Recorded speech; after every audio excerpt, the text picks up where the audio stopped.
Donc, on finit la fin de la Mishnah, donc enfin de la Gemara, pardon. Donc on avait dit qu'il y avait finalement cette Marloket Bet Shammai, Bet Hillel. Et alors, je sais de voir où je peux remonter pour rester dans la cohérence. Shana, ouais, on est obligé de remonter un peu quoi. Alors, je reprends au milieu au Bet Hillel. Ou Bet Hillel, Aoumi Bayale, il y a aussi une souka Becholo Shel Moed. Et voilà, et Bet Hillel, lui, on a dit qu'il avait besoin de ce pasouk parce que pour permettre de faire la souka pendant Chal Moed. Ou Bet Shammai Svira Lehu, qui Rabbi Eliezer d'Amar En aussi souka Becholo Shel Moed. On avait résolu l'histoire et finalement, eh ben, il y avait une double marloquette. Une marloquette, euh, est-ce que la souka Ishna est cachère? Deuxième marloquette, est-ce qu'on a le droit de faire une souka Chol Moed en plein soukot? Eh bien, Bet Hillel, oui, Bet Shammai, non. Ou Bet Hillel, et Léou des Rav, Yehuda, Amarav, de Amarav Yehuda, Amarav, Asa, Min, Akotsin, Min, Animin, ou Min, Agaridin, Psula. On dit, mais comment toi, Bet Hillel, parce qu'on avait dit qu'en fait, vous avez compris que Souka Yeshena égale sans Kavana. C'est pas les Shem Shamaim, d'accord?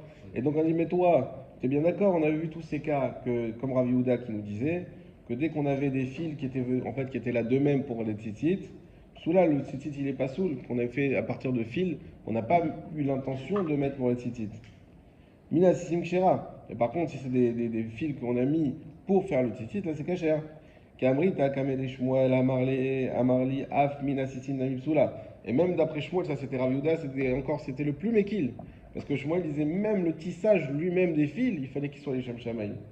Donc on ne voit pas d'idée que tu peux faire une mitzvah sans que ça soit les Shem Shamaim.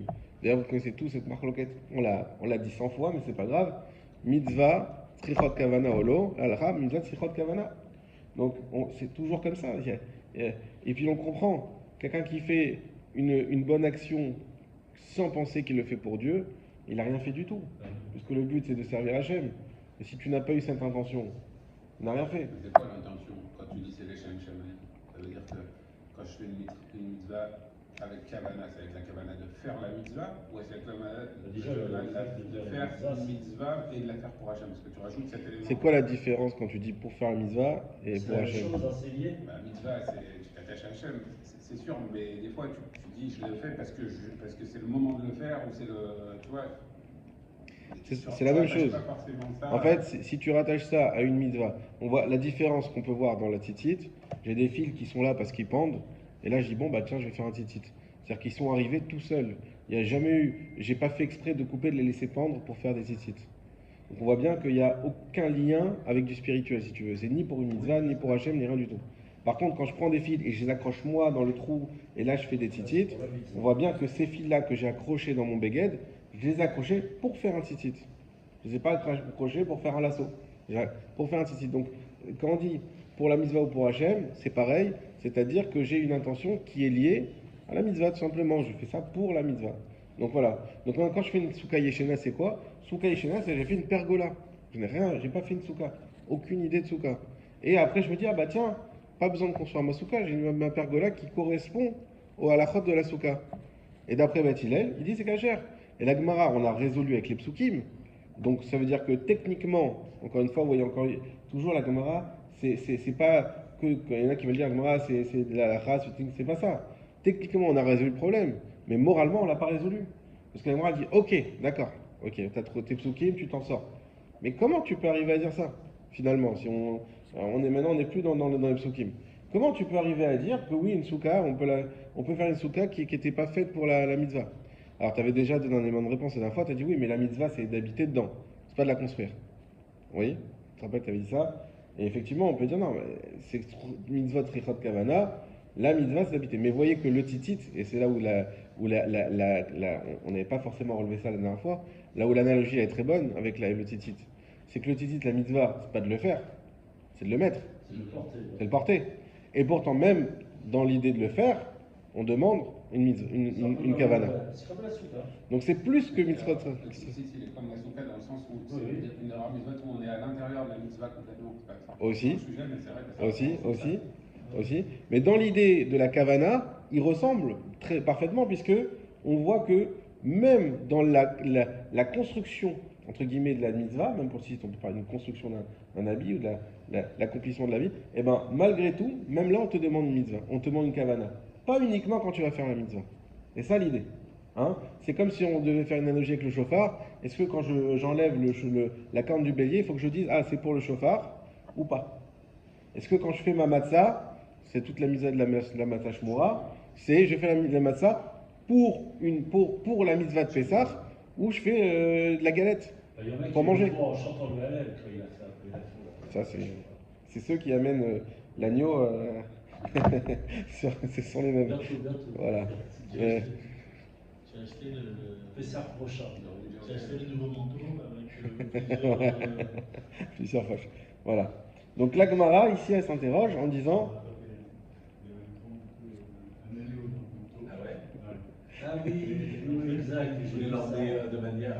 Ils sont montés là-haut avec l'agneau caché.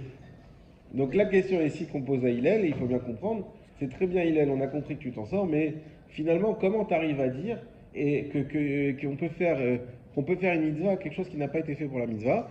Et d'ailleurs, le tzitzit, qui est exactement pareil, on voit bien que on a besoin que ça soit été fait pour la mitzvah. Même d'après le plus permissif, on a besoin que ça ait été fait pour la mitzvah. Donc, comment tu fais avec ça? Amarle, Achinami, Nivaya Souka Asuya Lishma. Donc, la Gemara dit, bah, là aussi, il faudrait que la Souka soit faite Lishma. Shane, Hillel, il répond.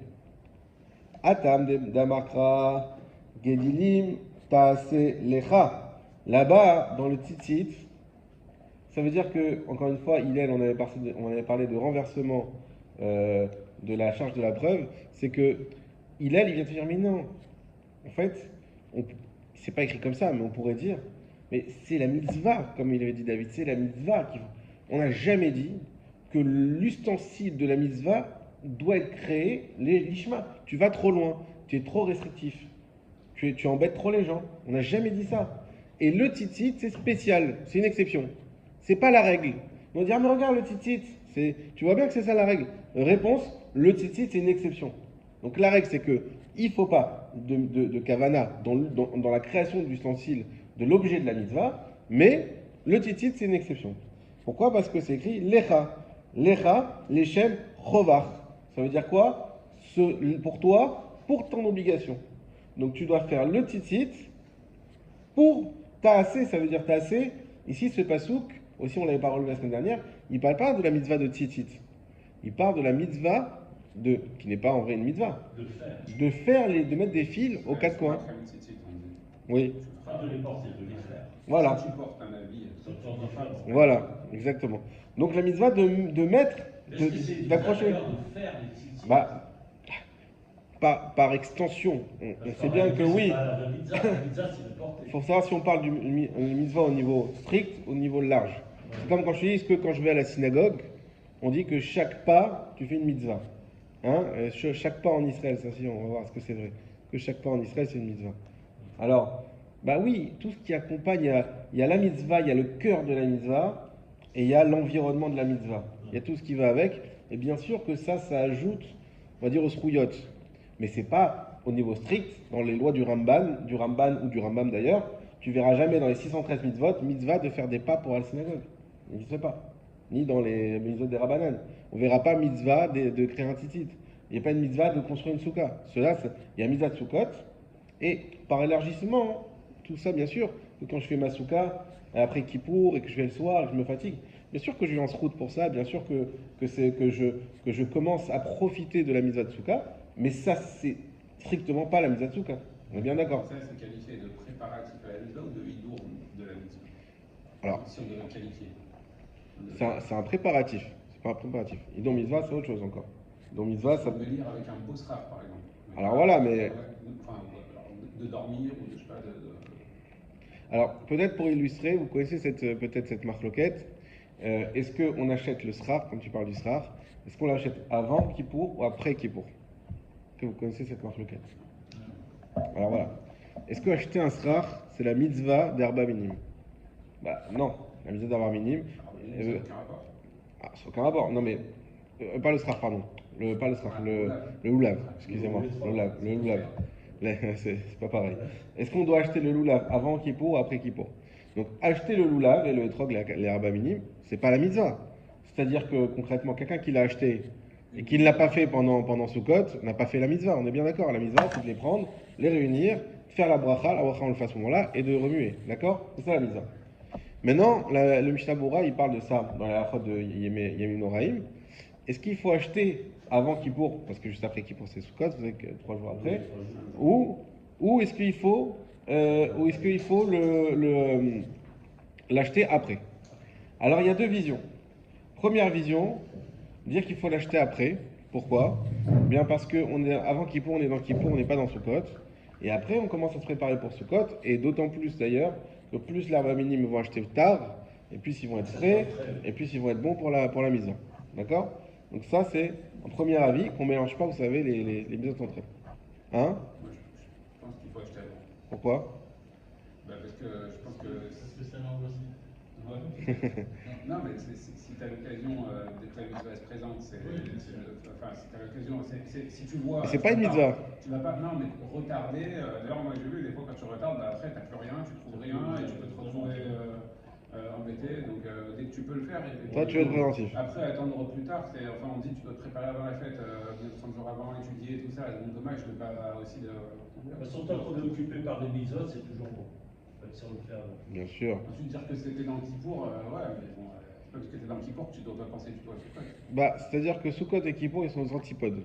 Kippour, on est, a priori, Kippour, on est dans la Hira, dans la Rama, on est dans la Tchouva, alors que Sukkot, on est, ça y est, on libère, on est dans la Simcha, on est dans la liberté la plus totale, on est dans... Donc, quelque part... Ça peut être l'exil qui a été décrété à Kippour, à Sukkot. Ah, ouais, ça c'est pour être mechaper et pour pas avoir d'exil. En fait, c'est pour pas avoir le vrai exil. C'est une des raisons, nachon. Mais n'empêche que la souka c'est une fête joyeuse. Alors en tout cas, ceux qui veulent, qui disent qu'il faut acheter avant, c'est non pas pour être préventif, c'est parce qu'ils disent mais justement on essaye d'accumuler le maximum de mitzvot avant Kippour pour avoir des srouillottes à Kippour, parce que c'est là où on est jugé. Donc on va prendre toutes les srouillottes possibles. Tu dis que c'est une mitzvah. Alors, justement, c'est quoi le lieu? Tu dis, il ramène les deux avis. Ah, okay. Chacun fait selon. Le Rav avec qui j'avais appris, il a dit nous plutôt on fait après Kippour, parce que c'est pas l'esprit de Kippour malgré tout. Mais il y a d'ailleurs la même marloquette sur la birkat à Levana. Est-ce qu'on l'a fait avant Kippour ou après Kippour? C'est pareil, c'est pour rajouter.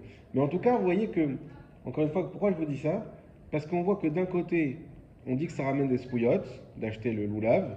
Donc ça montre bien qu'il y a un srout, d'accord? Il y a un mérite. En gros, on est crédité là-haut pour ça. Hein? Mais d'un autre côté, c'est pas ça la mitzvah. Donc c'est pour bien comprendre qu'il y a la mitzvah sans strict, et il y a tout ce qui va avec, tout ce qui l'entoure. Et ça, c'est bien ce qui caractérise ici la marloquette. Pour pas confondre les choses, elle n'a jamais dit que que mitzvot lo trichot kavanot. Non, mitzvot trichot kavanot. Mais là, on n'est pas dans la mitzvah elle-même. On est dans ce qui va permettre la achana, exactement, de la mitzvah. D'accord? Et sur ça, il veut dire, je suis désolé, ne viens pas me donner une obligation supplémentaire, c'est déjà assez compliqué comme ça, pour me dire, non, en plus, il faut que tu aies fait la souka, les shem. Non, c'est bien si tu l'as fait comme ça, bravo. Mais si tu as ta pergola qui est là toute l'année, et qui est... Alors, on va voir, comme on avait dit, il faut que ce soit quand même nicar, etc. Donc peut-être on rajoute quelque chose. Mais en tout cas, le fait qu'il y ait déjà quelque chose qui soit fait, ça ne me pose aucun problème pour la souka. La souka, elle est cachère. Et le tzitzit, on avait dit, c'est une exception. Et d'où je sais, parce qu'il y a écrit Lecha, le Shem Chovar. Aoumi Bayele, Limiouté, Gzula. Alors, réponse de la Gemara. Mais nous, on a eu besoin de ce lecha, non pas pour dire que c'est pour toi, mais pour exclure gzula, un tzitzit qui est volé. Pour nous dire attention. T'as sauté un truc, t'as sauté Achanamich, lui il te dit Achanamich, Hayasukot. Ah, Mechila, j'ai sauté. C'est pas un argument. Amal Ivan Juda, Anemile Demi, Tsuka Suya Lishma. Shanatam damar kra, gedin lecha, lecha, lecha chovach. Achanami, chazak. Achanami, ici aussi. Alors, réponse de Agmara. Attends, mais ton lecha, tu crois que tu fais le malin, mais achanami, ici aussi, à Sukkot, c'est lecha. C'est écrit lecha. Nachon. Donc, ok, si tu veux, on peut dire, t'as raison, le principe, c'est qu'il ne faut pas. Mais si le tzitzit, c'est une exception, bah, la Sukkot aussi, elle fait partie de cette exception. Il écrit aussi lecha. Lecha, lecha, leshem chovach. Également la même logique. Lecha, leshem chovach. Donc, la Sukkot, il faut la faire pour ton obligation. Aoum bayele, pardon. Et là, il répond, mais non, moi, ce lecha de Sukkot, j'en ai besoin pour autre chose. Les miouté xula. C'est pour exclure la souka volée. Alors, qu'est-ce qu'on appelle souka volée? Et regardez le dernier Rashi, juste avant de répondre. Les miouté xula, des bainan tase lecha michelcha. D'accord? Et ça, c'est halakha les maasé. Vous savez, c'est pas évident du tout. Imaginez toute la question, vous savez, de prendre des biens publics pour faire le srach. En Israël, on a de la chance, ils coupent les trucs et c'est surcoté, donc c'est FKR, donc chacun y prend. Mais nous, je me rappelle dans le 19e, je ne sais pas s'il y en a qui habitent dans le 19e, il y a toute l'idée d'aller chercher dans le bois des